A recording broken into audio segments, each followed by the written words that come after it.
اعوذ باللہ من الشیطان الرجیم بسم اللہ الرحمن الرحیم کل نفس ذائقۃ الموت۔ یہ میرے بھائیوں، میں تھوڑی دیر کے لیے یہاں بیٹھا ہوں، یاد دہانی کرا رہا ہوں، کوئی نئی بات نہیں ہے۔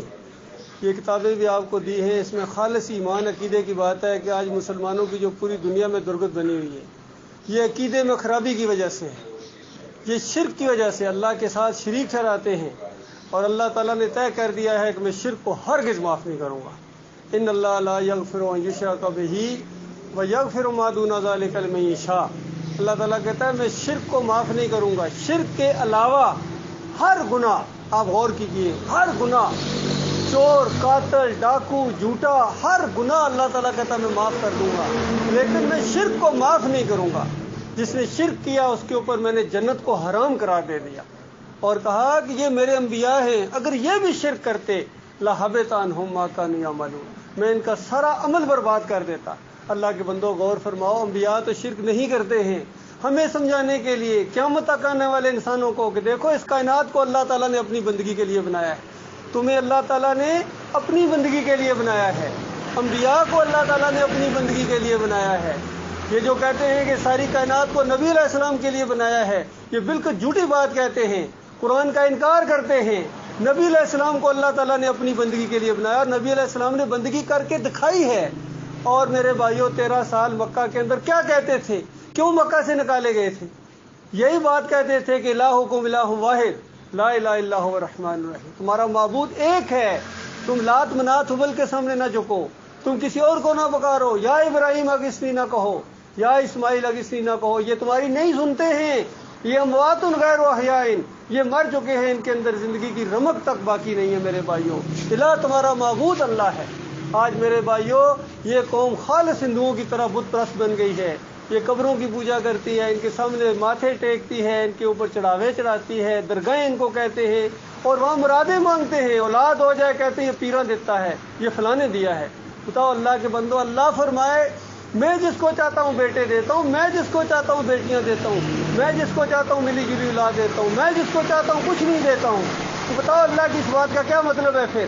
پھر یہ کہاں سے آ گئے کہ یہ رسول بخش ہے، یہ پیران دیتا ہے، یہ فلان کی وجہ سے وہاں منت مانگی تھی، دربار شریف کی وجہ سے ہوا ہے، مزار شریف کی وجہ سے ہوا ہے۔ اللہ کے بندو، اسی چیز کا نام شرک ہے۔ قرآن کے پہلے صفحے کے اوپر اللہ تعالیٰ نے اتنا سادہ آپ کو بات بتائی ہے، اگر آپ سمجھنا ہی نہ چاہیں تو پھر کس طرح کو اللہ کا اوپر سے وعدے تو نہیں لگائے گا آپ کو۔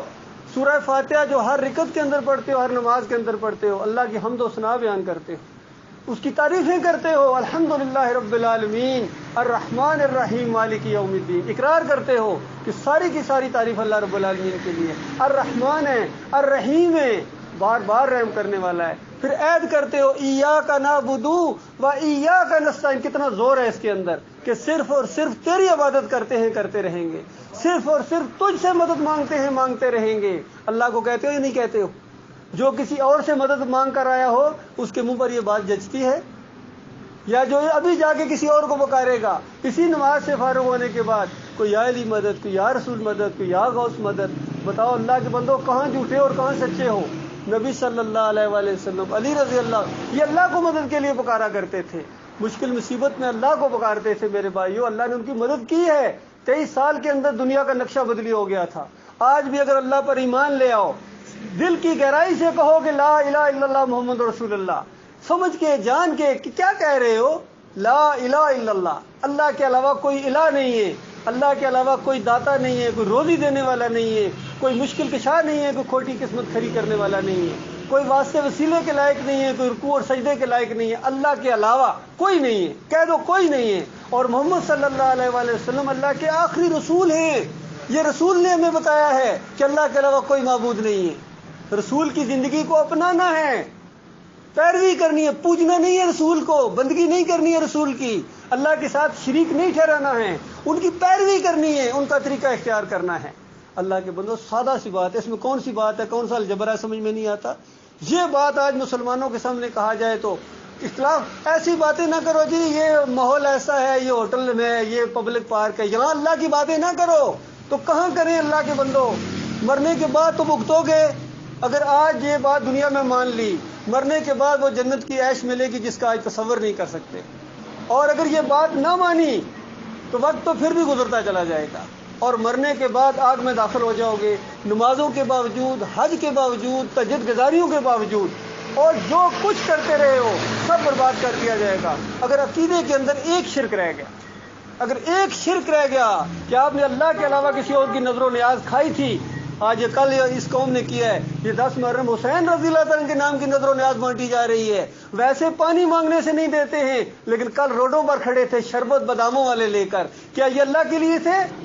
یہ حسین رضی اللہ تعالیٰ کی بندگی ہے میرے بھائیوں، حسین رضی اللہ تعالیٰ کی یہ پکاریں لگائی جا رہی ہیں، یہ ان کی بندگی کی جا رہی ہے۔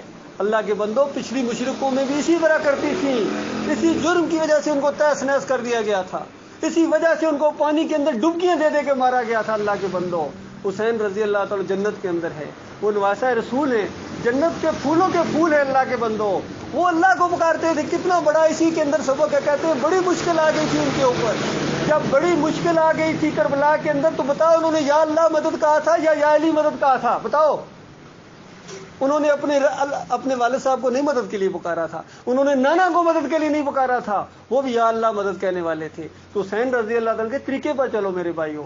علی رضی اللہ سر کے تاج ہیں اور اولیاء اللہ ہیں، نبی علیہ السلام کے داماد ہیں، لیکن مشکل کشا نہیں ہے، یاد رکھیے، مشکل کشا اللہ ہے۔ کتنی سالہ سی بات ہے، کوئی اس میں الجبرا نہیں ہے میرے بھائیوں۔ میں شکر گزار ہوں، آپ نے بات کو سنا ہے اور غور کرو، یہ کتابیں ہیں، میں نے تو ٹوٹے پھوٹے الفاظ میں یہ بات، یہ عالم دین نے لکھی ہے، یہی بات اس سے اچھے انداز میں، میری بات سے 100 گنا 1000 گنا اچھے انداز میں یہ بات لکھی ہوئی ہے۔ آپ غور سے پڑھیے، آپس میں بیٹھ کے پڑھائیں، ایک دوسرے کو سنیں، اب کون سی بات ہے اس میں جو غلط ہے میرے بھائیوں۔ اور اگر یہ ساری باتیں شرک ہیں تو للہ توبہ کرو، اور اس کے بعد اس بات کو پھیلاؤ، جہاد کرو اللہ کے راستے میں جس طرح جہاد کرنے کا حق ہے۔ یہ جہاد کبیر ہے۔ نبی علیہ السلام نے مکہ کے اندر یہی جہاد کیا تھا، پہلے توحید کی دعوت دی، اسی کے اوپر دیش نکالا دیا گیا تھا، اسی میں مارے پڑتی تھی، اسی کی وجہ سے وہاں سے ہجرت کرنا پڑا تھی۔ آپ کے ساتھ بھی یہی معاملہ ہوگا اگر توحید کی دعوت دو گے، یہ قوم برداشت نہیں کرے گی آپ کو اپنے اندر، لیکن جہاں بھی چلے جائیں وہاں جا کے چین سے نہیں بیٹھنا ہے، ہر جگہ یہی توحید کی دعوت دینی ہے، اور اس کے بعد پھر قوم پر پلٹنا ہے، جس طرح فولاد لے کے جس طرح پہلے پلٹے تھے میرے بھائیوں، تب یہ قوم سیدھی ہوگی، ورنہ یہ سیدھی نہیں ہو سکتی ہے میرے بھائیوں۔ اسی طرح چور اور ڈاکو آپ کے اوپر مسلط ہوتے رہیں گے، اسی طرح یہ مولوی اور پیر آپ کو لوٹتے رہیں گے، اور دنیا بھی برباد ہے اور آخرت تو یقینی برباد ہے۔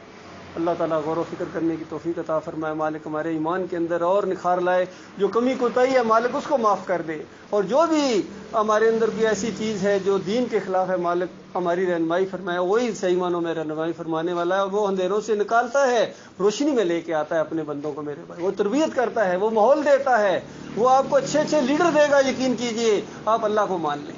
اللہ تعالیٰ غور و فکر کرنے کی توفیق عطا فرمائے۔